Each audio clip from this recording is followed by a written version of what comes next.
l'équipe, bienvenue chez Ndiablo, youtubeur des youtubeurs. Donc aujourd'hui on se retrouve pour une vidéo des animés de romance à voir absolument. Les animés de romance c'est quoi? Bah c'est de l'amour, donc sans plus attendre, jingle.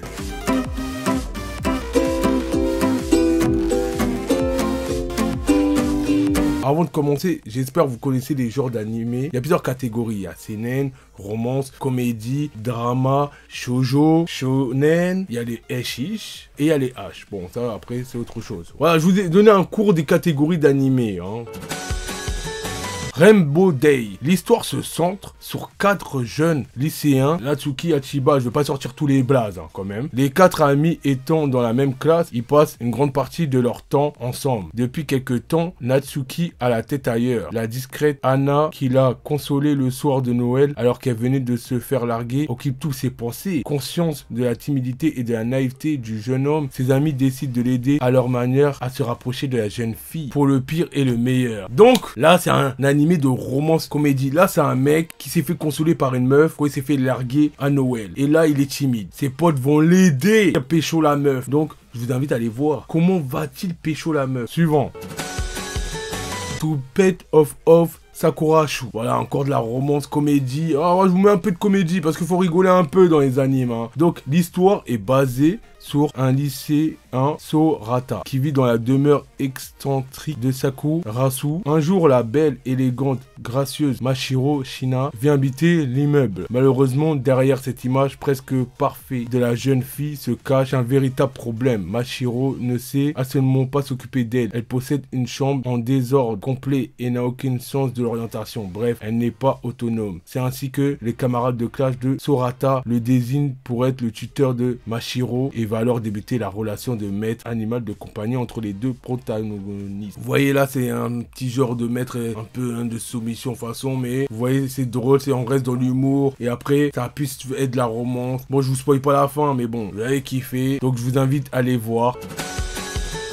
Bon, ça, c'est un animé que je regarde en ce moment. C'est Ao-chan Con Study. Ao est une lycéenne sérieuse qui travaille très dur afin de rentrer dans une université d'élite. Elle souhaite prendre son indépendance à cause de son père qui écrit des romans érotiques. Pour atteindre ses objectifs, elle sacrifie donc sa jeunesse et contrairement aux autres filles, elle ne s'intéresse pas aux garçons. Toutefois, elle reçoit un jour une déclaration d'amour de la part de un de ses camarades de classe. Troublée, elle ne sait pas quoi répondre puisque à cause de l'éducation de son père, elle n'a soudainement que des pensées érotiques. Réussira-t-elle à se concentrer sur ses études? Eh ben voilà, c'est sorti le 6 avril 2019. Donc cet animé, je le regarde en live sur Twitch. Si tu veux le voir sur Twitch, ou tu veux venir regarder avec moi cet animé, voilà, comme mes réacs, vous aimez mes réacs, bah venez voir sur Twitch. Mon Twitch s'affiche là. On regardera cet animé. Suivant.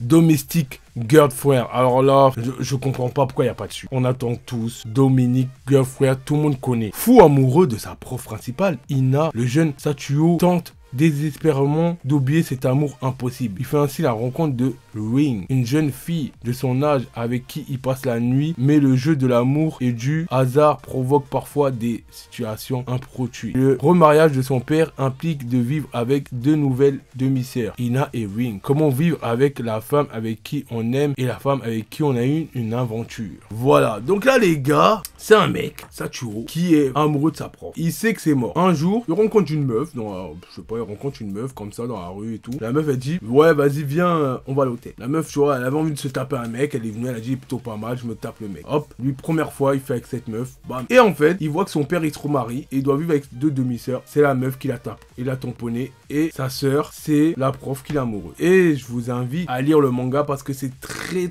intéressant. Il y a de la science, il y a tout, il y a de la romance, ça va très loin. Le manga est terminé mais incroyable. Je comprends pas pourquoi il n'y a pas dessus. On attend une saison 2. Suivant. Tazura Nakis raconte l'histoire de Ashira Koto, une jeune étudiante pas très douée pour les études et très maladroite. Elle s'est d'ailleurs fait rejeter par Iris, qui a un QI de 200, qui est très populaire, dont elle est folle amoureuse. Suite à un tremblement de terre, sa maison s'écroule et elle et son père vont être hébergés par des amis d'enfance. Ces derniers qui se trouvent être les parents de Iris. Leur cohabitation va être très mouvementée. En résumé, c'est une meuf qui est amoureuse d'un mec qui a je sais pas combien de QI, voilà, et qui l'a rejeté. Il y a un tremblement de terre et Et en fait, bah, son père, il est hébergé grâce à un ami à lui. Et en fait, c'est le père du mec qui l'a rejeté. Donc là, des nouveaux aventures, vu qu'elle est amoureuse du mec, et elle va habiter dans le même toit que lui. Et je vous invite à la regarder. Au suivant.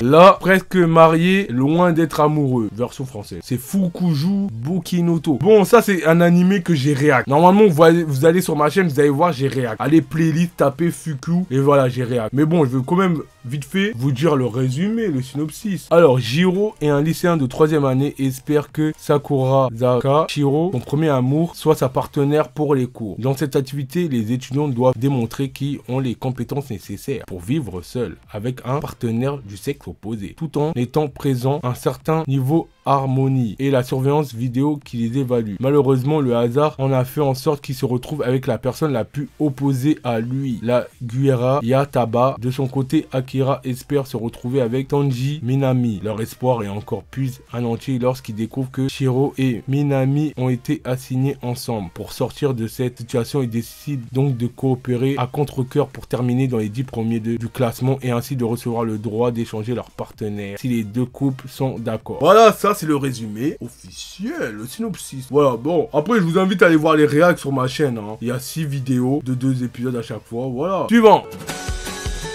Alors, Wakato ni quoi bref, ça s'affichera en dessous, Wakato, voilà. Namuri a du mal à maintenir une relation amoureuse durable du fait de son état de Fijisho. Jusqu'au jour où elle tombe de nouveau sur son ami d'enfance Hiratoka Gamer, otaku, invétéré qui travaille dans la même compagnie. Bon, en résumé, elle a un côté Fujishoshi. Bon, je pense qu'elle a un côté où elle s'excite, où elle crie d'un coup. Parce que je crois que j'ai déjà vu cet animé, ça me dit un truc. Hein. Et lui, c'est un gamer, un geek comme nous, voilà. Et elle est amoureuse de lui, et une relation s'installe, et voilà. L'amour est compliqué, hein. Je vous invite à la regarder, hein. Alors, Maid-sama, animé comédie. Donc là, nous voici au lycée de Seikeiichi, établissement de bas étage où les garçons forment 80% des effectifs. C'est dans cet univers très masculin que Yakuwa Misaki, présidente du conseil des élèves, fait régner une discipline militaire. À force de travailler et de détermination, ce petit brin de femme a su s'attirer tout le respect. Belle, énergique, intelligente, Misaki suscite l'admiration parmi les autres filles, qu'elle ne manque jamais de défendre. En revanche, elle répond une terreur sacrée parmi les garçons. C'est particulièrement le cas de son rival masculin, le très calme et respecté Ishii, qui cristallise ses gives éternels aussi craignent, mais contre toute attente, dans l'ombre de la rivalité va naître une certaine complicité et peut-être plus. Et ben voilà, je vous invite à les regarder. Oh yeah! Alors, l'anime c'est Monchi Girl Nozaki Kun. Sakura Shino est une lycéenne qui est secrètement amoureuse de Nozaki. Elle décide de lui avouer ses sentiments, mais à cause de sa timidité, elle se trompe et annonce être une de ses fans. Elle reçoit un autographe et invite à passer la soirée chez lui sans comprendre comment elle a pu en arriver là. Et elle apprend ainsi que Nozuki est un mangaka très populaire et devient par la suite son assistant. Triste de n'avoir pu lui avouer son amour, elle savoure quand même les nouveaux moments qu'elle passe aux côtés de Nozaki. Cet animé, je l'ai vu. C'est une meuf qui kiffe sur un mec et au lieu de lui avouer ses sentiments, elle dit ouais, elle est fan de lui et tout. Elle fait l'abonner et voilà. Hein. Et en fait, bah lui, bah il est gentil, il lui invite chez elle pour lui montrer son travail et tout. Je vous invite à aller voir parce qu'après, ça devient intéressant. Alors là, You Live in Avril. Rien que l'opening te donne envie de regarder l'anime. Véritable prodige au piano, le jeune Arima cesse de pratiquer la musique à la mort de sa mère. 2 ans plus tard, la vie de Koshi bascule avec la rencontre de Miyazono, une jolie et pétillante violoniste. S'entraînent dans le quotidien de ces 2 adolescents, évoluent dans le monde de la musique à leur propre rythme. Il n'y a pas trop de romance, mais je vous invite quand même à aller voir, surtout pour l'opening. Bon, reste pas dans nos Berniger. Alors, cet animé, je l'avais déjà vu. Sakuta est un jeune lycéen qui fait la rencontre soudaine d'une jeune femme, la personne en question de Mei, une senpai du même établissement que lui. Cette dernière est aussi une actrice célèbre qui s'est retirée de l'industrie du cinéma. Pour une raison étrange, les gens autour de Mei ne peuvent plus la voir. Sakuta, intrigué, entreprend de résoudre ce mystère. Au fur et à mesure qu'il passe du temps avec Mei, d'étranges sentiments commencent à naître en lui. Mei, ces petites lapines, voilà. Là c'est de la romance, là c'est du lourd, là c'est juteux.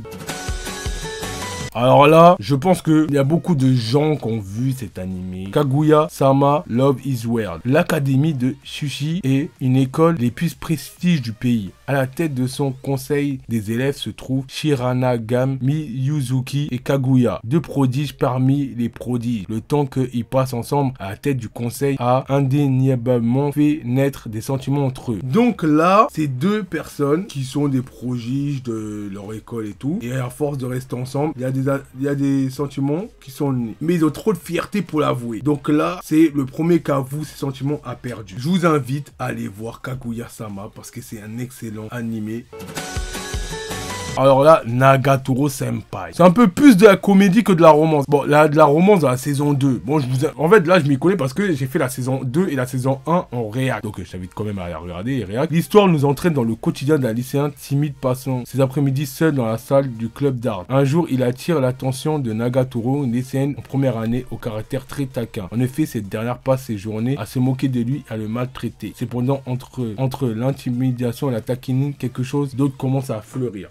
Dans la saison 1, il y a beaucoup de taquinerie, il y a l'harcèle et tout, mais après, dans la saison 2, c'est plus de la romance, les gars. Bah après, allez voir mes réacs. Si vous avez la flemme de regarder l'animé en entier, regardez mes réacs. Je fais des résumés compensés et c'est juteux, c'est sucré.